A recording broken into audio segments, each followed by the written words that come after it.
In origine c'erano i fuoristrada e c'erano le coupé. Con gli anni il mercato e soprattutto le case costruttrici hanno dato vita a dei veri e propri ibridi, permettetemi il gioco di parole. Ha deciso Renault di seguire questo trend di enorme successo tra gli acquirenti delle quattro ruote, lanciandosi con la nuova Arcana proprio nel mercato dei SUV coupé. Proveremo infatti oggi per voi, insieme agli amici di Gruppo Marino, la Renault Arcana in configurazione full hybrid.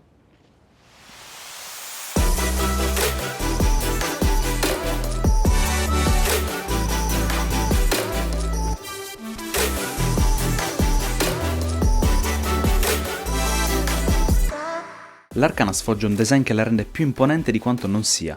La firma luminosa dei LED Pure Vision anteriori abbraccia la vista frontale e la allarga visivamente molto più del 1,82 m effettivo. La linea laterale da coupé porta con sé un tetto spiovente con uno sbalzo ed uno spoiler in nero che alleggeriscono il tutto con un'altezza di 1,82 m.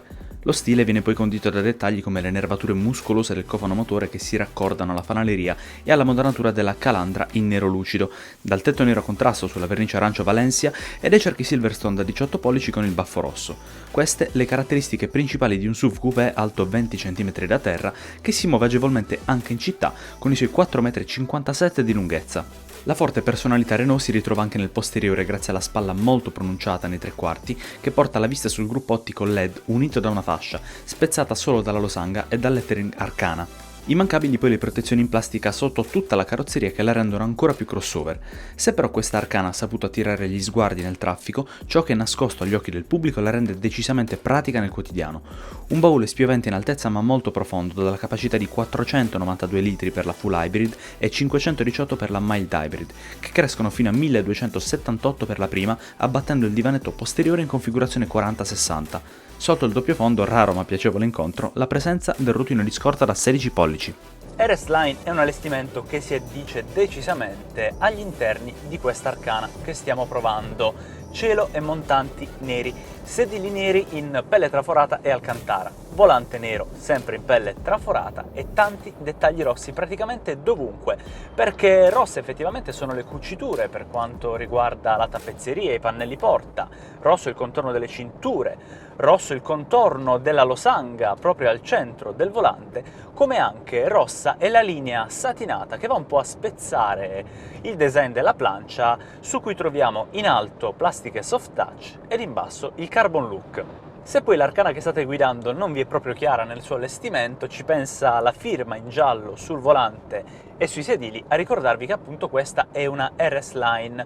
E a proposito dei sedili, sono molto avvolgenti, anteriormente sono climatizzati e hanno anche i controlli e le regolazioni elettroniche per quanto riguarda la posizione e li trovo veramente comodi e duri al punto giusto. Dietro il volante si ritrova l'ormai celebre satellite per controllare la radio e in generale il volume dei media del gruppo Renault, che però è stato rivisto per quanto riguarda look ed ergonomia. Sempre dietro, esattamente davanti ai miei occhi, trovo una strumentazione completamente digitale e veramente molto ben leggibile praticamente in ogni condizione e situazione di luce, mentre leggermente spostato al centro c'è il grande tablet dell'infotainment in configurazione verticale che pensavo molto peggio, ma in realtà non nasconde per nulla la visibilità anteriore di questa Arcana, che comunque è già molto buona grazie all'altezza da terra maggiorata rispetto ad una classica hatchback. Per quanto riguarda quella posteriore invece la visibilità stessa è aiutata dalla buona risoluzione della retrocamera di parcheggio,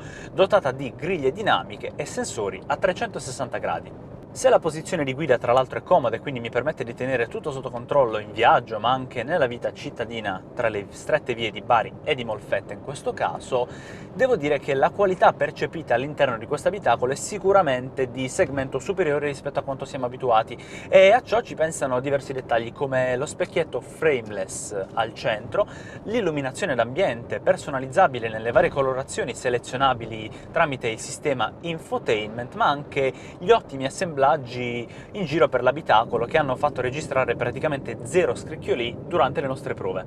Infine, se fossi fermo e non stessi guidando, farei un vero e proprio applauso ai comandi fisici belli e davvero ergonomici per quanto riguarda il controllo del clima automatico. Li avevamo adorati durante le nostre prove sulla Clio 5 e sulla Captur, sempre grazie agli amici di Gruppo Marino, e li abbiamo ritrovati in questa Renault Arcana. Il dietro invece che aria tira? Beh, devo dire che l'accesso a bordo è stato molto confortevole perché pensavo avrei urtato la testa entrando, ma abbiamo una linea del tetto da coupé che però non ne pregiudica l'utilizzo appunto per chi verrà a sedersi su questo divanetto posteriore, e anche lo schienale che è praticamente a filo con la linea laterale delle portiere. Una volta salito ho molto spazio per la testa, molto per le gambe, grazie anche ma non solo alla conformazione per le ginocchia, c'è anche una retina portariviste e dietro comunque devo dire che si continua a respirare un'area abbastanza premium perché abbiamo due bocchette per il clima, due prese USB-A, tra l'altro sto ricaricando il mio smartphone in questo momento, e una 12 volt. Mi fa pensare la bassa altezza del tunnel centrale quanto una terza persona possa sedersi in maniera confortevole qui al centro in un viaggio anche medio-lungo, perché tra l'altro poi la panchetta posteriore è anche più irregolare e meno avvolgente, quindi starà comoda come le due persone agli estremi. Qualora invece non avessimo una persona tra noi due, tra me e voi che state guardando questo test, abbiamo anche un bracciolo centrale con due portabicchieri, ma non solo. Ora voi non lo vedete, ma il nostro allestimento prevede la vetratura privacy che mi permette di essere un po' schermato dal sole, perché vedo tra l'altro nell'infotainment da qui dietro che oggi ci sono 30 gradi e quindi mi ustionerei molto facilmente, ma in realtà sto viaggiando nel comfort più totale. Completamente digitale e comodo da utilizzare la strumentazione a disposizione degli occupanti. Al centro l'infotainment EasyLink con uno schermo verticale da 9,3 pollici con navigatore in 3D, connettività, ADAS e scelta delle modalità di guida, tutto a portata di sfioramento. Dietro il volante le informazioni di marcia in un grande schermo ben leggibile e contrastato, configurabile in 3 diverse visualizzazioni con i pulsanti sulla razza sinistra. Chi vuole caricare un dispositivo ha inoltre la possibilità di scegliere tra 4 prese USB-A, 2 12 volt e una piattaforma a induzione. Tecnologia però vuol dire poco senza l'assistenza e la sicurezza alla guida.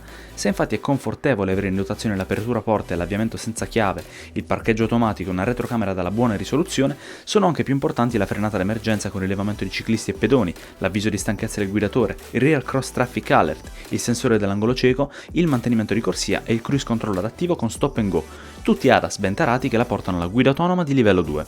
Due configurazioni per l'Arcana, 1.300 TC e benzina da 140-160 cavalli con tecnologia mild hybrid o e-tech. Quest'ultima, protagonista del nostro test, adotta la tecnologia full hybrid, unendo un 1.600 benzina da 94 cavalli e due motori elettrici, portando la potenza complessiva a 145 cavalli con un pacco batterie da 1,2 kWh. L'auto non si ricarica come le plug-in, fa tutto da sola in fase di frenata rigenerativa o utilizzando il motore a benzina come alternatore, e dà la possibilità di percorrere fino a 3 km continuativi in elettrico. Di tutto rispetto alle prestazioni, 170 km/h di punta, una coppia massima di 148 Nm per il motore termico e 205 per l'elettrico e un'accelerazione nello 0-100 compiuta in 10,8 secondi. Molto fluido il cambio automatico 4 rapporti multimode assistito da uno dei due motori elettrici che agisce come sincronizzatore. Fondamentali infine i consumi, la più positiva delle note per la scelta di un'auto full hybrid, esattamente identici a quelli dichiarati dalla casa, una media tra i 4,5 e i 5 litri di benzina per percorrere 100 km. C'è da dire che Renault ha fatto davvero un ottimo lavoro nello sviluppo di questo modello. L'Arcana infatti ha ben chiaro il suo posto nel mercato. RS Line infatti è un allestimento che strizza l'occhio a chi ha un po' voglia di sport, ma siamo sinceri con noi stessi, il suo habitat sono le strade a scorrimento veloce, dove l'auto si muove con grande stabilità e sicurezza anche sulle asperità più profonde, grazie alla taratura comfort ottima delle sospensioni, ma anche l'eccellente insonorizzazione di questo abitacolo. Le vibrazioni poi sono a zero grazie all'appendice elettrica di un'auto full hybrid. Ricordiamo che un motore elettrico in un'auto ibrida va un po' ad aiutare, quindi a riempire i tipici scompensi di un motore termico, in questo caso aspirato, e dona ovviamente più coppia istantanea, neanche a dirsi, in ogni situazione. Se poi non vogliamo inquinare in determinate situazioni, per pochi chilometri possiamo percorrere le nostre strade in modalità completamente elettrica e la scelta sarà doppia. Potrà essere nostra premendo il pulsante EV sotto lo schermo dell'infotainment, oppure lasciar fare tutto in automatico all'Arcana. Noi vi consigliamo questa seconda opzione in quanto la scelta della modalità full electric è veramente intelligente, e non solo nell'ambito cittadino, che non è assolutamente disdegnato da questa vettura, ma anche alle andature più sostenute.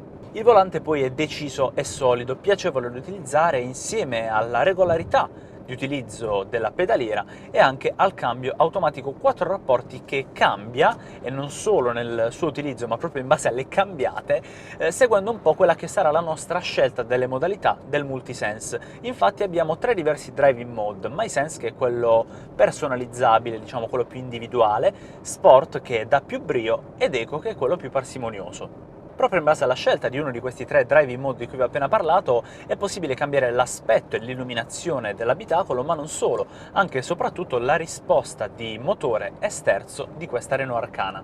Capitolo freni: si sono comportati sempre con un ottimo mordente, facendoci sentire in sicurezza, e sono aiutati dal freno motore. Ricordiamolo, un motore elettrico su un'auto ibrida, non ne parliamo poi per le vetture 100% elettriche, dona appunto alla nostra guida la modalità B, in questo caso selezionabile proprio dal selettore del cambio automatico al centro del tunnel, che permette di rallentare e, andando un po' a frenare la vettura fino a circa 7 km/h di lentissima crociera, penso soprattutto nelle situazioni di traffico più intenso, va a rigenerare buona parte del pacco batterie, che andrà proprio a ricaricarsi completamente man mano che freniamo direttamente sul pedale sinistro.